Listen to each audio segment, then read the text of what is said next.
1899. Travis spoken. Did you know? Me? No. Hey, that's pretty good. 1899 is a mystery thriller series created by Jonteji Friese and Barinbo Odar. And it has just been canceled after its first season on Netflix, which is why I wanted to talk about it.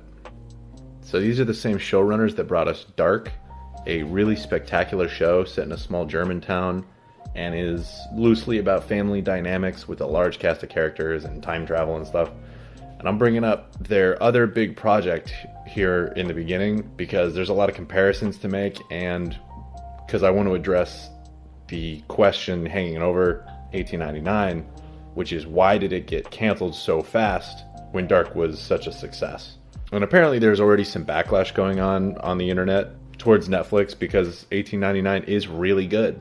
It's easily the best thing I've seen on there in the last couple of years. So let's break it down real quick and then talk about why I think this isn't sticking around for a season 2. 1899 is set on a cross-Atlantic voyage, like, the Titanic, when the Kerberos journey runs across an abandoned steamship of the same company that had failed to complete a similar crossing. The passengers and crew discover a strange mute boy hiding on the vacant boat. The presence of the boy seems to coincide with the inception of visions haunting the passengers, tunnels to other worlds appearing in the ship, and other supernatural phenomena. An ensemble cast has a bunch of interconnecting stories and conflicting personalities and motivations. These are anchored by the ship's captain, played by Dark veteran Andreas Pichman, and Emily Beecham as Mora, a woman with a mysterious past that may be the key to unraveling the mystery aboard the Kerberos. So the gimmick of the show is that all the passengers and crew speak the language of their native country.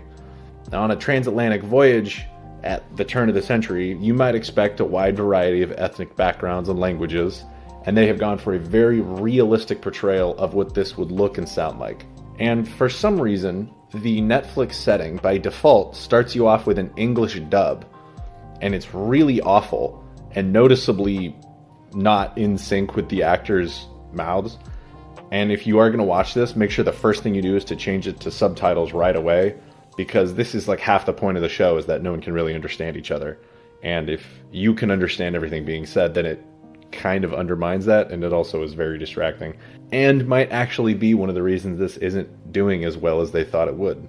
So most of this story, especially in the early episodes, revolves around the individual characters, mostly the passengers on the boat, that all have complicated and often tragic pasts, and most of the early fun is seeing how all of these people are attempting to communicate through language barriers while also concealing their past, while also coming together to deal with the strange shit going on the boat. So these first 5 episodes-ish are really solid, and in my opinion, where the show is at its best. Now, this changes a lot in this 8-episode run. 1899 starts as a small-scale period piece following its ensemble cast, and by the end it has morphed into a psychological sci-fi thriller. To juggle these different stories and narrative styles without feeling jarring at any point is a really big compliment. And the show is consistently engaging and hits us with plenty of twists and dramatic reveals to keep the audience guessing all the way up until the last couple episodes. I think the best comparison here would be Lost. But imagine if Lost was actually really well made and had really good acting and didn't suck way more than you probably remember. Dudes, listen. Our lives suck. Everyone's nerves are stretched to the max. I mean, we're lost on an island, running from boars and monsters. Freaking polar bears. Polar bears? You didn't hear about the polar bear? In terms of filmmaking and technical work, this is really excellent. The effects are really decent, especially for a streaming show, and the environment work is amazing. I thought they had shot lots of this on location until I saw the little behind the scenes trailer thing, and it really made me appreciate how much work has gone into this. The acting is excellent across the board. Even small characters are never skimped in the performance. The soundtrack is haunting and beautiful. I think it's the same composer from Dark. Sometimes you can tell from the first couple of shots if a movie or TV show is going to be at least competently put together, and this is one of the nicest looking things I've seen in years. So what gives? Why is Netflix canceling this? I think there are a couple reasons. Netflix has stated that its, quote, completion rate was below 50%, which I guess isn't enough for them to justify making more. And I can almost respect that Netflix is like overtly in this for the money. It's a pretty candid response from them, and something like this that is really high effort, I would wager is really expensive to produce compared to most of their stuff.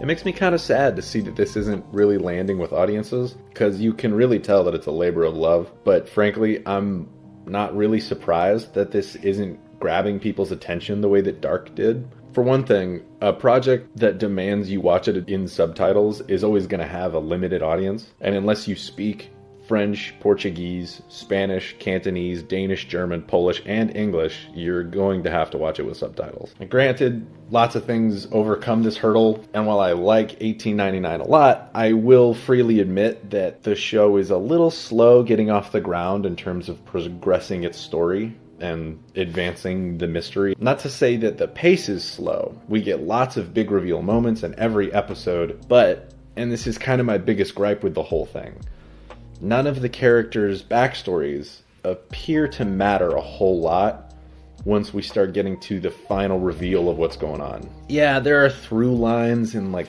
thematic elements to them that tie them together, but in terms of getting to the bottom of the mystery on the boat, you could omit all of these stories except for one, and you would really come to the same conclusions. Because we've narrowed the scope of how many of these stories feel like they matter, it does make the ending kind of predictable and a little flat. All in all, I think people are tuning out of this because, for me anyway, there's just too many characters, and it doesn't really feel like they're all part of a larger story.